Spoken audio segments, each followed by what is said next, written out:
So hello everyone.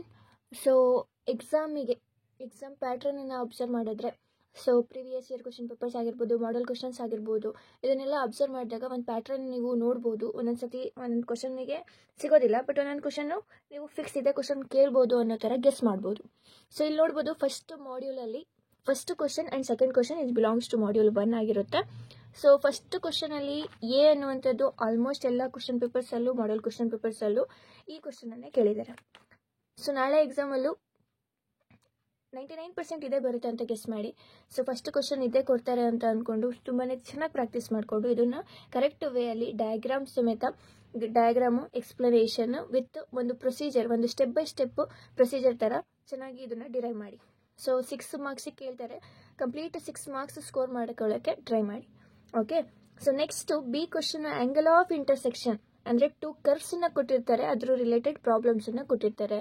So maximum find the angle of intersection ಅಂತಾನೆ ಕೇಳಿದ್ದಾರೆ. So B ಕ್ವಶನಲ್ಲಿ angle of intersection ಅಂತ ಕೇಳ್ತಾರೆ. 2 ಕರ್ವ್ಸನ್ನು ಕೊಟ್ಟಿರ್ತಾರೆ. ಫಸ್ಟ್ ಸ್ಟೆಪ್, ಆ ಕರ್ವ್ಸ್ ಯಾವುದಾದ್ರೂ 2 ಕರ್ವ್ಸನ್ನು ಕೊಟ್ಟಿದ್ರೆ ಈ ರೀತಿ ನೋಡ್ಬೋದು ನೀವು. ಇಲ್ಲಿ ಕ್ವಶನ್ ಪೇಪರನ್ನು ತೊಗೊಂಡಿದ್ದೀನಿ. ಫಸ್ಟ್ ಕ್ವಶನ್ನು ಟ್ಯಾನಿಗೆ ಈ ಡೆರಿವೇಷನ್ ಬಿಲಾಂಗ್ ಆಗಿದೆ.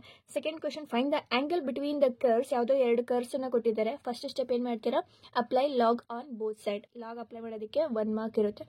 ನೆಕ್ಸ್ಟ್ ಆ ಲಾಗ್ ಅಪ್ಲೈ ಮಾಡಾದ್ಮೇಲೆ ಇಲ್ಲಿ ನೀವು ಹ್ಯಾಂಡ್ ಬುಕ್ಕಲ್ಲೇ ನೋಡ್ಬೋದು, ಹ್ಯಾಂಡ್ ಬುಕ್ಕು ಸಹ ಅವರೇ ಕೊಟ್ಟಿರ್ತಾರೆ. ಅದರಲ್ಲಿ 5th ಪೇಜಲ್ಲಿ ಲಾಗಿಗೆ ನಾನು ಆಲ್ರೆಡಿ ಹೇಳಿದ್ದೀನಿ ಫಾರ್ಮುಲಾಸು. ಇಲ್ಲಿ ನೋಡ್ಬೋದು, ಲಾಗ್ ಎ ಇಂಟು ಬಿ ಆ ಫಾರ್ಮೆಟಲ್ಲಿದ್ದರೆ ಲಾಗ್ ಎ ಪ್ಲಸ್ ಲಾಗ್ ಬಿನ ಅಪ್ಲೈ ಮಾಡ್ಬೋದು. ಅದೇ ರೀತಿ ಲಾಗ್ ಎ ಬೈ ಬಿ ಇದ್ದರೆ log A minus log B. Log A power B ಅಂತ ಫಾರ್ಮೆಟಲ್ಲಿದ್ದರೆ log N into, that means B into log A, but ಇಲ್ಲಿ ಎಕ್ಸ್ ಪವರ್ ಎನ್ ಫಾರ್ಮೆಟಲ್ಲಿ ಕೊಟ್ಟಿದ್ದಾರೆ ಅಷ್ಟೇ. ನೆಕ್ಸ್ಟು ಇಷ್ಟಲ್ವ ನಮಗೆ ಬೇಕಿರೋದು. ಈ 3 ಫಾರ್ಮೆಟಲ್ಲಿ ಏನಾದರೂ ಇದ್ದರೆ ಅದನ್ನು ಸಿಂಪ್ಲಿಫಿಕೇಶನ್ ಮಾಡ್ಕೋತೀರಾ. ಸಿಂಪ್ಲಿಫಿಕೇಶನ್ ಆದಮೇಲೆ ಡಿಫ್ರೆನ್ಸಿಯೇಷನ್ ಮಾಡ್ತೀರಾ. ಆಲ್ಮೋಸ್ಟ್ ಎಲ್ಲನೂ ಲಾಗ್ ರಿಲೇಟೆಡೇ ಡಿಫ್ರೆನ್ಸಿಯೇಷನ್ ಇರೋದ್ರಿಂದ ಇಲ್ಲಿ ಲಾಗಿಗೂ ಡಿಫ್ರೆನ್ಸಿಯೇಷನ್ ಕೊಟ್ಟಿರ್ತಾರೆ ನೋಡಿ. ಸೊ ಲಾಗಿಗೂ ಡಿಫ್ರೆನ್ಸಿಯೇಷನ್ ಇದೆ. ಲಾಗ್ ಎಕ್ಸ್ ಇದ್ರೆ 1/x ಇನ್ ಜನರಲ್ ಫಾರ್ಮುಲಾ. ಅದೇ ರೀತಿ ಇಲ್ಲಿ ನೀವೇನಾದರೂ ಲಾಗನ್ನು ಅಪ್ಲೈ ಮಾಡಿದ್ರೆ ಏನಾಗುತ್ತೆ, ಇಲ್ಲಿ log R is equals to 6ಗೆ ಎ ಇಂಟು ಬಿ ಇರೋದ್ರಿಂದ log 6 plus log cos theta. ಇದನ್ನು ಡಿಫ್ರೆನ್ಸಿಯೇಷನ್ ಮಾಡಿದ್ರೆ 1/r dr/d ಬರುತ್ತೆ. 6ಗೆ 0, ಲಾಗ್ 6ಗೆ 0 ಬಿಕಾಸ್ 6 ಅನ್ನುವಂಥದ್ದು ಕಾನ್ಸ್ಟೆಂಟ್, ಅದಕ್ಕೆ ಡಿಫ್ರೆನ್ಸಿಯೇಷನ್ 0 ಆಗುತ್ತೆ. ನೆಕ್ಸ್ಟ್ ಕಾಸಿಗೆ ಏನು ಬರುತ್ತೆ, ಲಾಗ್ ಕಾಸ್ ಥೀಟಾ ಇದ್ರೆ ಏನು ಮಾಡ್ತೀರಾ, ಲಾಗ್ ಜೊತೆ ಏನು ಫಂಕ್ಷನ್ ಇರುತ್ತೋ ಅದನ್ನು ಡಿನಾಮಿನೇಟರಿಗೆ ಬರ್ಕೋತೀರಾ, cos theta 1/cos theta. Again ನ್ಯೂಮರೇಟರಲ್ಲಿ ಕಾಸ್ ಥೀಟಾಗೆ ಡಿಫ್ರೆನ್ಸಿಯೇಷನ್ ಮಾಡ್ತೀರಾ. ಈ ಥರ ಸಿಂಪಲ್ ಡಿಫ್ರೆನ್ಸಿಯೇಷನ್ ಬರಲಿಲ್ಲ ಅಂತಂದರೆ ಅದಕ್ಕೂ ತಲೆ ಕೆಡಿಸ್ಕೋಬೇಡಿ, ಇಲ್ಲೇ ಡಿಫ್ರೆನ್ಸಿಯೇಷನ್ ಬುಕ್ಕಲ್ಲೇ ಕೊಟ್ಟಿರ್ತಾರೆ. ಯಾವುದು ನಮಗೆ ಬೇಕಿರೋದೀಗ ಕಾಸ್ ಥೀಟಾಗೆ differentiation minus sine theta. So minus sine theta ಇಲ್ಲಿ ಎಕ್ಸ್ ಫಾರ್ಮೆಟಲ್ಲಿ ಕೊಟ್ಟಿದ್ದಾರೆ, ಬಟ್ ನಮಗೆ ಬೇಕಿರೋದು ಥೀಟಾ ಫಾರ್ಮೆಟಲ್ಲಿ. ಸೊ ಥೀಟಾ ಫಾರ್ಮೆಟಲ್ಲಿ ಬರ್ಕೋತೀರಾ. ಸೊ ಈ ಥರ ಸಿಂಪಲ್ ಆಗಿರುವಂತಹ ಆ್ಯಂಗಲ್ ಬಿಟ್ವೀನ್ ದ ಕರ್ವ್ಸನ್ನು ಕೇಳಿರ್ತಾರೆ. ಇನ್ ಕೇಸ್ ಅವರು so that the 2 curves are orthogonal ಅಂತ ಆದರೆ ಅದಕ್ಕೂ ಕೂಡ ಸೇಮ್ ಪ್ರೊಸೀಜರ್. ಇಲ್ಲಿ ಈ ಆ್ಯಂಗಲ್, ಈ ಒಂದು ಕರ್ವಿಂದ ನಾವು 5/1 ಫೈಂಡ್ ಔಟ್ ಮಾಡ್ಕೋತೀವಿ, ಇನ್ನೊಂದು ಕರ್ವಿಂದ 5/2 ಫೈಂಡ್ ಔಟ್ ಮಾಡ್ಕೋತೀವಿ. Next 5/1 minus 5/2 that is nothing but formula for finding the angle between the 2 curves. 5/1 minus 5/2 find out ಮಾಡ್ಕೋತೀರಾ. ಆರ್ಥೋಗನಲ್ ಅಂತ ಅವರೇ ಕೇಳಿದರೆ 5/1 ಮೈನಸ್ 5/2 ಅನ್ನುವಂಥದ್ದು 5/2 ಆನ್ಸರ್ ಬರುತ್ತೆ. ಓಕೆ, ಇನ್ ಕೇಸ್ ಇಲ್ಲ ಕೇಳಿಲ್ಲ ಅಂತಂದರೆ ಏನು ಬೇಕಾದರೂ ಆನ್ಸರ್ ಬರ್ಬೋದು. ಓಕೆ, ಆ್ಯಂಗಲಲ್ಲೇ ಇರಬೇಕದು. ಇಲ್ಲಿ ನಿಮಗೆ ಆನ್ಸರ್ ಏನಾದರೂ ಥೀಟಲ್ಲಿ ಇದ್ದರೆ ಆ ಥೀಟಾನ ನೀವು ಫೈಂಡ್ ಔಟ್ ಮಾಡ್ಕೋಬೇಕು. ಹೇಗೆ ಮಾಡ್ಕೋತೀರಾ, ಇಲ್ಲಿ ಇವೆರಡನ್ನು ಕಂಪೇರ್ ಮಾಡಿ ಥೀಟಾ ವ್ಯಾಲ್ಯೂನ ಫೈಂಡ್ ಔಟ್ ಮಾಡಿ ಆನ್ಸರಲ್ಲಿ ಥೀಟಾ ವ್ಯಾಲ್ಯೂನ ಹಾಕಬೇಕು. ಅದೇ ರೀತಿ ಥೀಟಾ ಆನ್ಸರಲ್ಲಿ ಇರಬಾರ್ದು, ಥೀಟಾಗೆ ಏನಾದರೂ ಒಂದು ವ್ಯಾಲ್ಯೂ ಬಂದಿರಬೇಕು. ಓಕೆ, ಇಂಪಾರ್ಟೆಂಟ್ ಕ್ವಶನ್ ಅದರಲ್ಲಿ ಅಂತಂದರೆ ಈ ಕ್ವಶನ್ನ ನೋಡ್ಕೊಳ್ಳಿ. ನೆಕ್ಸ್ಟ್ ಇದು. ಓಕೆ, ಇವೆರಡು ಕ್ವಶನನ್ನು ಓದ್ಕೊಳ್ಳಿ. ಇಲ್ಲಿ ಆರ್ಥೋಗೋನಲ್ ಅಂತ ಅವರೇ ಕೇಳಿರ್ತಾರೆ. ಇನ್ ಕೇಸ್ ಕೇಳಿದರೆ ಇಲ್ಲಿ ಆನ್ಸರ್ 5/2 ಬರಬೇಕು. Okay, so first 5/1 5/2 find out ಮಾಡ್ಕೋತೀರಾ. Next answer. ಈ ಕ್ವಶನ್ನು ಸಹ important. So previous year question ಪೇಪರಲ್ಲಿ ಏನೇನು ಕೇಳಿದಾರೋ ಅದು ಇಲ್ಲಿ ಕವರ್ ಮಾಡಿದ್ದೀನಿ. ಇದರಲ್ಲಿ ಆರ್ಥೋಗೋನಲ್ ಅಂತ ಕೇಳಿಲ್ಲ, find the angle of intersection just ಈ ರೀತಿ ಏನಾದರೂ ಕೇಳ್ಬೋದು, ಅಥವಾ ಆರ್ಥೋಗೋನಲ್ ಅಂತಲೂ ಕೇಳ್ಬೋದು. ಎರಡಕ್ಕೂ ಸೇಮ್ ಪ್ರೊಸೀಜರ್. ಸೊ ಈ ಕ್ವಶನ್ನು ನೋಡಿ. ಸೊ ಈಗ ನಾವು ಆ ಕ್ವಶನ್ ಪೇಪರಲ್ಲಿ ನೋಡಿದ್ವಲ್ಲ, ಇದೇ question. So r is equals to 6 cos theta and r is equals to 2 into 1 plus cos theta. So first 5 find out ಮಾಡ್ಕೊತೀರಾ, 5 2 ಫೈಂಡ್ ಔಟ್ ಮಾಡ್ಕೊತೀರಾ, 5 2 ಮೈನಸ್ 5 1 ಅಥವಾ 5 1 ಮೈನಸ್ 5 2 ಯಾವ್ದು ಬೇಕಾದರೂ ಹಾಕೋಬಹುದು. ಇಲ್ಲಿ ಮಾಡ್ಯುಲಸ್ ಇರೋದ್ರಿಂದ ಆನ್ಸರ್ ಪಾಸಿಟಿವ್ ಅಲ್ಲೇ ಬರುತ್ತೆ. ಇಲ್ಲಿ ಏನಾಗಿದೆ, ಥೀಟಾ ಫಾರ್ಮೆಟಲ್ಲಿ ಆನ್ಸರ್ ಬರ್ತಾ ಇದೆ. 5 1 ಮೈನಸ್ 5 2 ಅಥವಾ 5 2 ಮೈನಸ್ 5 2, 5 1 ಮೈನಸ್ 5 2 ಅಥವಾ 5 2 minus 5 1 is equals to theta by 2 ಬಂದಿದೆ. ಆ ಥೀಟಾ ಬೈ 2 ಫಾರ್ಮೆಟಲ್ಲಿ ಆನ್ಸರ್ ಇಡೋ ಹಾಗಿಲ್ಲ. ಈ ಥೀಟಾನ ನೀವು ಫೈಂಡ್ ಔಟ್ ಮಾಡ್ಕೋಬೇಕು. ಥೀಟಾನ ಹಿಂಗೆ ಫೈಂಡ್ ಔಟ್ ಮಾಡ್ಕೋತೀರಾ, ಇಲ್ಲಿ ಕೊಟ್ಟಿರ್ತಾರಲ್ಲ ಈಕ್ವೇಷನ್ಸು, ಅದನ್ನ ಸಾಲ್ವ್ ಮಾಡ್ಕೋತೀರಾ. LHS ಅಲ್ಲಿ RR ಇದೆ ಅಂತ ಅಂದರೆ RHS ಅನ್ನು ನಾವು ಈಕ್ವೇಟ್ ಮಾಡ್ಕೋಬಹುದು. ಇವೆರಡನ್ನ ಈಕ್ವೇಟ್ ಮಾಡ್ಕೊಂಡ್ರೆ ನಮಗಿಲ್ಲಿ ಥೀಟಾ ವ್ಯಾಲ್ಯೂ ಸಿಗುತ್ತೆ. ಥೀಟಾ ವ್ಯಾಲ್ಯೂ 60 ಡಿಗ್ರಿ ಅಥವಾ π/3 ಅಂತ ಬರ್ತಿದೆ. ಆ π/3ನ ಥೀಟಾ ಜಾಗದಲ್ಲಿ ಹಾಕಬೇಕು, ಅವಾಗ ನಿಮಗೆ π/6 ಬರುತ್ತೆ. ಸೊ ಈ ರೀತಿ ನೀವು ಸಾಲ್ವ್ ಮಾಡಬೇಕು. ಓಕೆ, ಸೊ ಎಸ್, ಈಗ ಸಿ ಕ್ವಶನ್ ಅಂತ ಬಂದರೆ ಇಲ್ಲಿ ರೇಡಿಯಸ್ ಆಫ್ ಕರ್ವೇಚರ್ ಮೇಲೆ ಪ್ರಾಬ್ಲಮ್ಸ್. ಅದು ಪೋಲಾರಿಗೂ ಬಿಲಾಂಗ್ ಆಗಿರ್ಬೋದು ಅಥವಾ ಕಾರ್ಟಿಷನ್ಗೂ ಬಿಲಾಂಗ್ ಆಗಿರ್ಬೋದು. ಇಲ್ಲಿ ನೋಡಿ, ಇಲ್ಲಿ for the curve this prove that this, ಇಲ್ಲಿ ರೋ ಅಂತ ಬರ್ತಿದೆ ಅಂತ ಅಂದರೆ ನಮಗೆ ಇಂಡೈರೆಕ್ಟ್ಲಿ ನಮಗೆ ಗೊತ್ತಾಗ್ತಿದೆ ಅದು ರೇಡಿಯಸ್ ಆಫ್ ಕರ್ವೇಚರಿಗೆ ರಿಲೇಟ್ ಆಗಿದೆ ಈ ಕ್ವಶನ್ ಅಂತ. ಅವರು ವರ್ಡ್ಸಲ್ಲಿ ಏನು ಹೇಳಬೇಕು ಅಂತ ಏನಿಲ್ಲ. ರೋ ಅಂತ ಅಲ್ಲಿ ಬರ್ತಿದೆ ಅಂತಂದರೆ rho is nothing but radius of ಕರ್ವೇಚರನ್ನು ಡಿನೋಟ್ ಮಾಡುತ್ತೆ, ರೈಟ್? ಸೊ ಇದನ್ನು ಪ್ರೂವ್ ಮಾಡಿ ಅಂತ ಹೇಳ್ತಿದ್ದಾರೆ. ಸೊ ಎಸ್, ಈ ಕ್ವಶನಲ್ಲಿ ರೇಡಿಯಸ್ ಆಫ್ ಕರ್ವೇಚರನ್ನೇ ಕೇಳಿದ್ದಾರೆ. ಇಲ್ಲಿ ಥೀಟಾ ಇದೆ, ಆರ್ ಆ್ಯಂಡ್ ಥೀಟಾ ಇದೆ ಅಂತಂದರೆ ಪೋಲಾರ್ ಫಾರ್ಮೆಟಲ್ಲಿ ಕೇಳಿದ್ದಾರೆ ಅಂತ. ಈ ಕ್ವಶನ್ ಪೇಪರಲ್ಲಿ ನೋಡಿ, ಇಲ್ಲೂ ಕೂಡ ರೇಡಿಯಸ್ ಆಫ್ ಕರ್ವೇಚರನ್ನೇ ಕೇಳಿದ್ದಾರೆ. ಇಲ್ಲಿ ವೈ ಮತ್ತು ಎಕ್ಸ್ ಇದೆ ಅಂತಂದರೆ ಕಾರ್ಟೇಷಿಯನ್ ಫಾರ್ಮೆಟಲ್ಲಿ ಕೇಳ್ತಾ ಇದ್ದಾರೆ ಅಂತ. ನೆಕ್ಸ್ಟ್ ದಿಸ್ ಕ್ವಶನ್, ಈ ಪೇಪರಲ್ಲೂ ಕಾರ್ಟೇಷಿಯನ್ ಫಾರ್ಮೆಟಲ್ಲೇ ಕೇಳ್ತಿದ್ದಾರೆ. ಎಕ್ಸು ವೈ ಇದೆ ಅಂತಂದರೆ ಕಾರ್ಟೇಷಿಯನ್ ಫಾರ್ಮೆಟಲ್ಲಿ ಕೇಳ್ತಾ ಇದ್ದಾರೆ. ದೆನ್ ದಿಸ್ ಒನ್, ಇದರಲ್ಲೂ ಕೂಡ ಕಾರ್ಟೇಷಿಯನ್ ಫಾರ್ಮ್, ಯಾಕಂದರೆ ಎಕ್ಸು ವೈ ಇದೆ. Okay, this is also same. Here r and theta ಇದೆ ಅಂತಂದ್ರೆ that is belongs to polar format ಅಲ್ಲಿ ಹುಡುಕಬೇಕು. ನೆಕ್ಸ್ಟ್ ಇದು ಕೂಡ ಸೇಮ್ ಇದೆ, ಅದೇ ಕ್ವಶನ್ ಕೇಳಿದ್ದಾರೆ. ಮ್ಯಾಕ್ಸಿಮಮ್ 3/2 3/2 ಫಾರ್ಮೆಟ್ ಅಲ್ಲಿ. ಇಲ್ಲೂ ಕೂಡ ಎಕ್ಸ್ ಅಂಡ್ ವೈ ಇದೆ ಅಂತ ಅಂದ್ರೆ ಕಾರ್ಟೇಷಿಯನ್ ಫಾರ್ಮೆಟ್ ಅಲ್ಲಿ ಕೇಳ್ತಾ ಇದ್ದಾರೆ ಅಂತ. ಹಿಯರ್ ಆಲ್ಸೋ ಎಕ್ಸ್ ವೈ ಇದೆ ಅಂತ ಅಂದ್ರೆ ಕಾರ್ಟೇಷಿಯನ್ ಫಾರ್ಮೆಟ್ ಅಲ್ಲಿ ಕೇಳ್ತಿದ್ದಾರೆ. ಅಟ್ ದ ಪಾಯಿಂಟ್ 1,1 ಅಂತಂದ್ರೆ ಸಿಂಪ್ಲಿಫಿಕೇಶನ್ ಮಾಡ್ತಿರಲ್ಲ, ನಮಗೆ ಬೇಕಿರೋದು ಕಾರ್ಟೇಷಿಯನ್ ಫಾರ್ಮೆಟ್ ಅಂತ ಅಂದ್ರೆ ಫಾರ್ಮುಲಾ ಏನ್ ಬರುತ್ತೆ? Rho is equals to 1 + y1² whole power 3/2 divided by y2. ಆ ಫಾರ್ಮುಲಾ ಕೂಡ ನಿಮಗೆ ಅದೇ ಬುಕ್ಕಲ್ಲಿ ಸಿಗುತ್ತೆ, ನಿಮಗೆ ಹ್ಯಾಂಡ್ ಬುಕ್ಕಲ್ಲಿ. ಎಸ್, ಪೇಜ್ ನಂಬರ್ 7 ಅಲ್ಲಿ ಈ ಫಾರ್ಮುಲಾ ಕೂಡ ನಿಮಗೆ ಸಿಗುತ್ತೆ. ಕಾರ್ಟೇಷಿಯನ್ ಫಾರ್ಮೆಟ್ ಅಲ್ಲಿ ಇದ್ರೆ ಈ ಫಾರ್ಮುಲಾನ ನಾವು ಯೂಸ್ ಮಾಡ್ತೀವಿ. Rho is equals to 1 + y1² whole power 3/2 divided by y2. ನಮಗೆ ಇಲ್ಲಿ ಏನೇನು ಬೇಕು? y1 ಮತ್ತು y2 ಬೇಕು. ಆ y1 y2ನ ನೀವು ಫೈಂಡ್ ಔಟ್ ಮಾಡ್ಕೋಬೇಕು. So y1 y2 find out ಮಾಡ್ಕೋತೀರಲ್ಲ, ಅವಾಗ 1,1 ಎಕ್ಸ್ ಜಾಗದಲ್ಲಿ 1 ಹಾಕಬೇಕು, y ಜಾಗದಲ್ಲಿ 1 ಹಾಕಿದಾಗ ಏನು ಆನ್ಸರ್ ಬರುತ್ತೋ ಅದನ್ನು ತಗೊಂಬಂದು ಇಲ್ಲಿಗೆ ಹಾಕಬೇಕು. ಜಸ್ಟ್ ಇಲ್ಲಿ ಪಾಯಿಂಟ್ ಅನ್ನ ಕೊಟ್ಟಿಲ್ಲ ಅಂತಂದ್ರೆ ಎಕ್ಸ್ ಅಂಡ್ ವೈ ಫಾರ್ಮೆಟ್ ಅಲ್ಲೇ ಇರುತ್ತೆ. ಬಟ್ ಪಾಯಿಂಟ್ಸ್ ಅನ್ನ ಕೊಟ್ಟಿದ್ರೆ ಎಕ್ಸಿಗೂ ವೈಗೂ ಸಬ್ಸ್ಟಿಟ್ಯೂಟ್ ಮಾಡಿ ಆನ್ಸರ್ ಅನ್ನ ಇಡಬೇಕು ಅಂತ. ಇಲ್ಲಿ ಪೋಲಾರ್ ಫಾರ್ಮೆಟ್ ಅಲ್ಲೂ ಕೊಟ್ಟರು ಅಷ್ಟೇ. ಎಸ್, ಪೋಲಾರ್ ಫಾರ್ಮೆಟ್ ಅಲ್ಲಿ ಕೊಟ್ಟರು ಅಷ್ಟೇ. r² + r1² hole power 3/2 divided by r² - r1 + 2r1². ಈ ಫಾರ್ಮುಲಾನು ಅವರೇ ಕೊಟ್ಟಿದ್ದಾರೆ. ಸೊ ಈಸಿಯಾಗಿ ನೀವು ಇದನ್ನು ಕೂಡ ಫಾಲೋ ಮಾಡ್ಬೋದು. ಆದಷ್ಟು ಎಷ್ಟು ಯೂಸ್ ಆಗುತ್ತೋ ಫಾರ್ಮುಲಾ ಬುಕ್ ಅಷ್ಟನ್ನ ಯೂಸ್ ಮಾಡ್ಕೊಳ್ಳಿ, ರೈಟ್? ನೆಕ್ಸ್ಟ್ ಇಲ್ಲಿ ನೋಡ್ಬೋದು ನೀವು ಪ್ರಿವಿಯಸ್ ಕ್ವಶನ್ ಅಲ್ಲಿ ಆರ್ಥೋಗೋನಲ್ ಅಂತ ಹೇಳಿದ್ನಲ್ಲ. ಆರ್ಥೋಗೋನಲ್ ಅಂತ ಅಂದ್ರೆ ಕಂಡೀಷನ್ ಏನಿರಬೇಕು? 5(1 - 5(2) ಶುಡ್ ಬಿ ಈಕ್ವಲ್ ಟು π/2 ಆಗಿರ್ಬೋದು. ಅಥವಾ ಇನ್ನೊಂದು ಕಂಡೀಷನ್ ಏನು? tan phi1 × tan phi2 should be equal to -1. ಇವೆರಡು ಕಂಡೀಷನ್ ಅಲ್ಲಿ ಯಾವ್ದಾದ್ರು ಒಂದು ಸ್ಯಾಟಿಸ್ಫೈ ಆದ್ರೆ ಆ ಟೂ ಕರ್ವ್ಸ್ ಅನ್ನ ಏನಂತ ಹೇಳ್ತೀವಿ? ಇಂಟರ್ಸೆಕ್ಟ್ ಈಚ್ ಅದರ್ ಆರ್ಥೋಗೋನಲಿ ಅಂತ ಹೇಳ್ತೀವಿ. ನೆಕ್ಸ್ಟ್ ಇದನ್ನು ನೀವು ಯೂಸ್ ಮಾಡ್ತೀರಲ್ಲ, 1/r dr/dθ can be return as cot phi. So ಇಷ್ಟು ಫಾರ್ಮುಲಾಸು. ಅಗೈನ್ ಇದರಲ್ಲೂ ಕೂಡ ಎಕ್ಸ್ ಅಂಡ್ ವೈ ಫಾರ್ಮೆಟ್ ಅಲ್ಲಿ ಇದೆ, ದೇರ್ ಫಾರ್ ಕಾರ್ಟೇಷಿಯನ್. ನೆಕ್ಸ್ಟ್ ಈ ಕ್ವಶನ್ ಅಲ್ಲಿ ನೋಡಿ ಸ್ವಲ್ಪ ಡಿಫ್ರೆಂಟ್ ಆಗಿದೆ, ಅಂದ್ರೆ ಪೆಡಲ್ ಇಕ್ವೇಶನ್ ಅನ್ನ ಕೇಳಿದ್ದಾರೆ ಇಲ್ಲಿ. ಇದರಲ್ಲಿ ಚೇಂಜ್ ಇದೆ.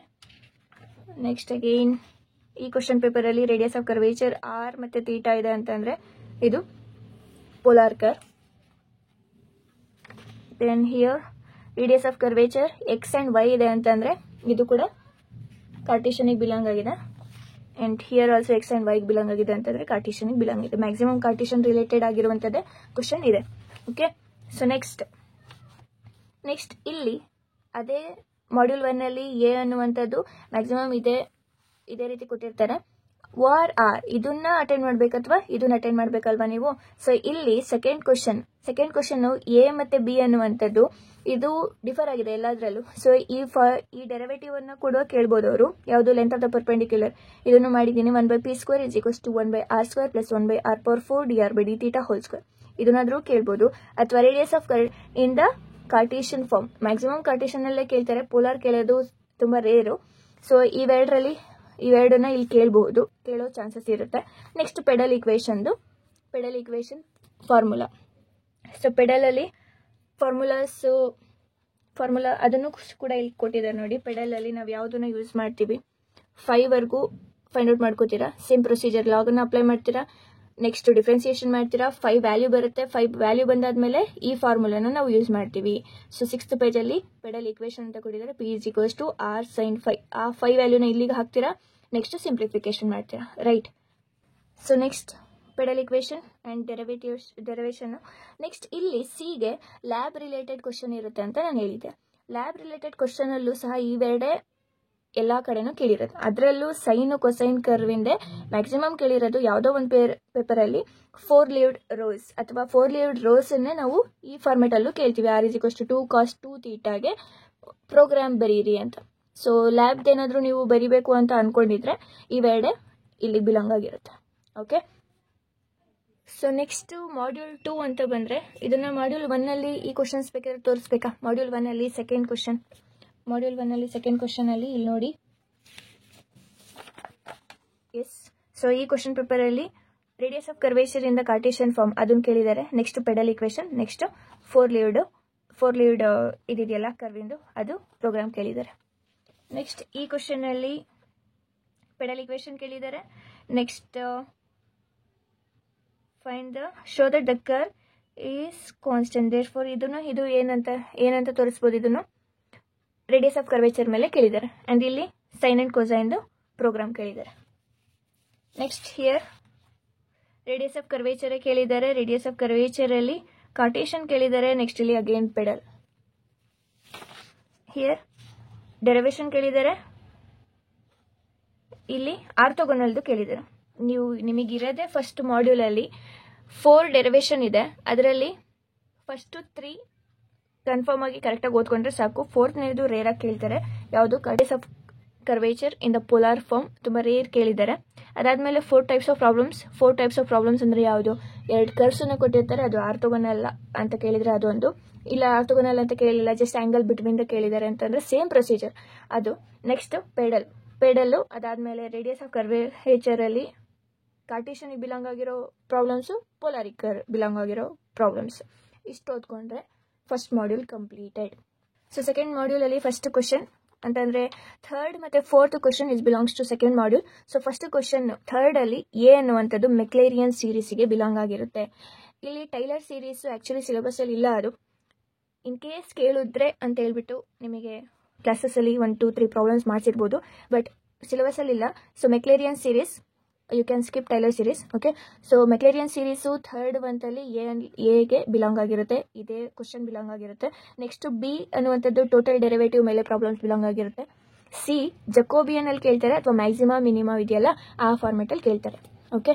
ಸೊ ಇಲ್ಲಿ ಮೆಕ್ಲೇರಿಯನ್ ಸೀರೀಸು ಅವರೇ ಒಂದು ಎಕ್ಸ್ಪಾನ್ಷನ್ ಅವರೇ ಕೊಟ್ಟಿರ್ತಾರೆ. ಇಲ್ಲಿ ನೀವೇನು y0, y'0, y'0, y'0 ಅವ್ರು ಎಷ್ಟು ಕೇಳಿರ್ತಾರೆ ಪರ್ಪಲ್ಸು ಅಷ್ಟನ್ನು ಫೈಂಡ್ ಔಟ್ ಮಾಡಿ ಈ ಫಾರ್ಮುಲಾಗೆ ಸಬ್ಸ್ಟಿಟ್ಯೂಷನ್ ಮಾಡಬೇಕು. ಸೊ ಟೈಲರ್ಸನ್ನು ಕೊಡಲ್ಲ, ಮೆಕ್ಲೇರಿಯನ್ ನೋಡ್ಕೊಳ್ಳಿ. ನೆಕ್ಸ್ಟ್ ನಾನು ಏನು ಹೇಳಿದೆ, ಇಲ್ಲಿ ನೋಡ್ಬೋದು ಟೋಟಲ್ ಡೆರಿವೇಟಿವ್ ಆ್ಯಂಡ್ ಜಕೋಬಿಯನಿಗೂ ಇಲ್ಲೇ ಫಾರ್ಮುಲಾ ಇದೆ. ಸೊ ಪೇಜ್ ನಂಬರ್ 8 ಜಕೋಬಿಯನಿಗೆ ಫಾರ್ಮುಲಾ ಕೊಟ್ಟಿದ್ದಾರೆ ಅವರೇ. ಈ ಫಾರ್ಮುಲಾನ ಯೂಸ್ ಮಾಡಿಕೊಂಡು ಇದನ್ನು ಫೈಂಡ್ ಔಟ್ ಮಾಡ್ತೀರಾ. ಸೊ ಕ್ವಶನ್ ಪೇಪರ್ಸ್ ನೋಡೋದಾದರೆ, ಕ್ವಶನ್ ಪೇಪರ್ಸಲ್ಲಿ ಮ್ಯಾಕ್ಸಿಮಮ್ ಏನು ಕೇಳಿದ್ದಾರೆ ಅಂತಂದರೆ, ಈ ಕ್ವಶನ್ ಮ್ಯಾಕ್ಸಿಮಮ್ ಕೇಳಿದ್ದಾರೆ ನೋಡಿ. ಸೊ ಹಿಯರ್ ಮೆಕ್ಲೇರಿಯನ್ ಸೀರೀಸ್ ಕೇಳಿದ್ದಾರೆ. ನೆಕ್ಸ್ಟ್ ಇಲ್ಲಿ ಈ ಕ್ವಶನ್ ಜಾಸ್ತಿ ಕೇಳಿದ್ದಾರೆ. ಈ ಕ್ವಶನ್ ನೀವೇನಾದರೂ ಅಟೆಂಡ್ ಮಾಡ್ತಿದ್ದೀರಾ ಅಂತಂದರೆ, ಸೆಕೆಂಡ್ ಪಾರ್ಟಲ್ಲಿ ಏನಾದರೂ ಅಟೆಂಡ್ ಮಾಡ್ತಿದ್ದೀರಾ ಅಂತಂದರೆ ಈ ಕ್ವಶನ್ ಕೇಳಿದ್ದಾರೆ. Limit of a⁴x + b⁴x + c⁴x + d⁴x / 4 whole power 1/4. Next ಇಲ್ಲಿ ಲ್ಯಾಬ್ ರಿಲೇಟೆಡ್ ನೋಡ್ಬೋದು. ಇಲ್ಲಿ ನೀವು ಲ್ಯಾಬ್ ರಿಲೇಟೆಡ್ ಈ ಕ್ವಶನನ್ನು ಕೇಳ್ತಿದ್ದಾರೆ. ನೀವು ಈ ಕ್ವಶನ್ ಅಲ್ದಲ್ಲೇ ಈ ಕ್ವಶನನ್ನು ನೀವೇನಾದರೂ ಅಟೆಂಡ್ ಮಾಡ್ತಿದ್ದೀರಾ ಅಂತಂದರೆ ಇಲ್ಲಿ ಎ ಅನ್ನುವಂಥದ್ದು ಮ್ಯಾಕ್ಸಿಮಮ್ ಇದೇ ರಿಲೇಟೆಡ್ ಆಗಿದೆ. ಓಕೆ, ಈ ಕ್ವಶನ್ ರಿಲೇಟೆಡ್ ಆಗಿದೆ. So yes, here limit a⁴x + b⁴x + c⁴x + d⁴x / 4 whole power 1/x ಇದು ಇಲ್ಲಿಗೆ ಬಿಲಾಂಗ್ ಆಗಿದೆ. ಆ್ಯಂಡ್ ಲ್ಯಾಬಲ್ಲಿ ಇದೇ ಕ್ವಶನ್ ಕೇಳಿರೋದು. ಓಕೆ. ಸೊ ಅಥವಾ ಈ ಕ್ವಶನನ್ನು ಅಟೆಂಡ್ ಮಾಡ್ತೀರಾ ಅಂತಂದರೆ ಮೆಕ್ಲೇರಿಯನ್ ಸೀರೀಸು, ಇಲ್ಲಿ ಜಕೋಬಿಯನ್ ಮ್ಯಾಕ್ಸಿಮಮ್ ಅಥವಾ ಟೋಟಲ್ ಡೆರಿವೇಟಿವ್ ಈ ರೀತಿ ಬಿಲಾಂಗ್ ಆಗಿದೆ. ಸೊ ನೋಡ್ಬೋದು ಇಲ್ಲಿ ಈ ಕ್ವಶನಲ್ಲಿ ಮೆಕ್ಲೇರಿಯನ್ನು, ನೆಕ್ಸ್ಟ್ ಇದು ಎಕ್ಸ್ಟ್ರೀಮ್ ವ್ಯಾಲ್ಯೂನ ಕೇಳಿದ್ದಾರೆ, ಇದರಲ್ಲಿ ಇದು ಕೇಳಿದ್ದಾರೆ. ಸೊ ಇದನ್ನು ನೀವು ನೋಡ್ಕೋಬೋದು. Next here also extreme value, ಈ ಕ್ವಶನ್ನು ಜಕೋಬಿಯನ್ನು, ಈ ಕ್ವಶನ್ ನೀವು ಓದ್ಕೊಂಡಿದ್ರೆ ಇಲ್ಲೂ ಕೂಡ ಜಕೋಬಿಯನ್ನ ಇಲ್ಲಿರೋದನ್ನ ಇಲ್ಲಿ ಆಲ್ಟರ್ ಕೂಡ ಮಾಡ್ಬೋದು. ಸೊ ಜಕೋಬಿಯನ್ ಓದ್ಕೊಂಡಿರ್ತೀರಾ, ಇದನ್ನು ಓದ್ಕೊಂಡಿರ್ತೀರಾ, ಇದರಲ್ಲಿ ಇದೇ ಕ್ವಶನ್ ಫಿಕ್ಸ್ ಆಗಿರುತ್ತೆ. ಸೊ ಈ ಕ್ವಶನ್ನು ಕೂಡ ನೀವು ಈಸಿಯಾಗಿ ಅಟೆಂಡ್ ಮಾಡ್ಬೋದು. ಸೊ ಅಗೇನ್ ಹಿಯರ್ ಇಲ್ಲಿ Maclaurin, next total derivative, maximum minima, so Jacobian ಇಲ್ಲಿ ಈ ಕ್ವಶನನ್ನು ಸ್ಕಿಪ್ ಮಾಡಿದ್ದಾರೆ. Again so lab question. Next again ಇಲ್ಲೂ ಕೂಡ Maclaurin, total derivative, next Jacobian. Here module 2 Maclaurin, total derivative, extreme ವ್ಯಾಲ್ಯೂದು, ಆ್ಯಂಡ್ ನೆಕ್ಸ್ಟ್ ಇದರಲ್ಲಿ ಇಲ್ಲಿ ಜಕೋಬಿಯನ್ನ ಕೇಳಿದ್ದಾರೆ. Okay, Maclaurin, total derivative, Jacobian, and ಆ ಕ್ವಶನ್ ಕೇಳಿದ್ದಾರೆ ನೋಡಿ. Okay, next Maclaurin, total derivative, extreme value, and ಆ ಕ್ವಶನ್ ಕೇಳಿದ್ದಾರೆ ಇಲ್ಲಿ. ಇಲ್ಲೂ ಕೂಡ ಜಕೋಬಿಯನ್ನು ಈ question, maximum minima and Maclaurin ಇಷ್ಟನ್ನ ನೀವು ಫೈಂಡ್ ಔಟ್ ಮಾಡ್ಕೊಂಡು ಅಂದರೆ ಓದ್ಕೊಂಡು ಆ್ಯಂಡ್ ಲ್ಯಾಬಿಂದ ಅದನ್ನು ಅಟೆಂಡ್ ಮಾಡಿಕೊಂಡ್ರೆ, ಲ್ಯಾಬಿಂದು ಆ ಕ್ವಶನನ್ನು ಏನಾದರೂ ನೀವು ಓದ್ಕೊಂಡಿದ್ರೆ ಜಕೋಬಿನ್ ಎಲ್ಲಿರುತ್ತೋ ಅದನ್ನು ನೋಡಿಕೊಂಡು ನೀವು ಬೇಕಿದ್ರೆ ಈಸಿ ಕ್ವಶನನ್ನು ನೀವು ಅಟೆಂಡ್ ಮಾಡ್ಕೋಬೋದು. ಇದರಲ್ಲಿ ಈ ಕ್ವಶನನ್ನು ಸ್ಕಿಪ್ ಮಾಡಬೇಡಿ, ಇದನ್ನು ಓದ್ಕೊಳ್ಳಿ. ಜಕೋಬಿಯನ್ನು ಫಾರ್ಮುಲಾ ಅವರೇ ಕೊಟ್ಟಿರ್ತಾರೆ, ಜಕೋಬಿಯನ್ನು ಹೇಗೆ ಸಾಲ್ವ್ ಮಾಡೋದು ಅಂತ ಗೊತ್ತು ಮಾಡ್ಕೊಳ್ಳಿ. ನೆಕ್ಸ್ಟ್ ಆ ಪ್ರೋಗ್ರಾಮನ್ನು ಹೇಗೆ ಬರೆಯೋದು ಅಂತ ನೋಡ್ಕೊಳ್ಳಿ. ಇದನ್ನು ಅಟೆಂಡ್ ಮಾಡ್ಬೋದು ಅಥವಾ ಇದನ್ನು ಅಟೆಂಡ್ ಮಾಡ್ಬೋದು. ಈಸಿ ಆಗಿರೋದು ನಿಮಗೆ ಏನು ಅನಿಸುತ್ತೋ ಅವಾಗ ಅದನ್ನು ಸಾಲ್ವ್ ಮಾಡ್ಬೋದು. ಇಲ್ಲೂ ಕೂಡ ನೋಡಿ again Maclaurin, total derivative, Jacobian ಈ ಕ್ವಶನ್ ಇದೆ, ಇದನ್ನು ಅಟೆಂಡ್ ಮಾಡ್ಕೋಬೋದು ನೀವು. Again Maclaurin, total derivative, extreme value ಕೇಳಿದ್ದಾರೆ, ಈ ಕ್ವಶನ್ ಕೇಳಿದ್ದಾರೆ, ಇಲ್ಲಿ ಜಕೋಬಿಯನ್ ಇದೆ. ಸೊ ಈ ರೀತಿ ಸೆಕೆಂಡ್ ಮಾಡ್ಯೂಲ್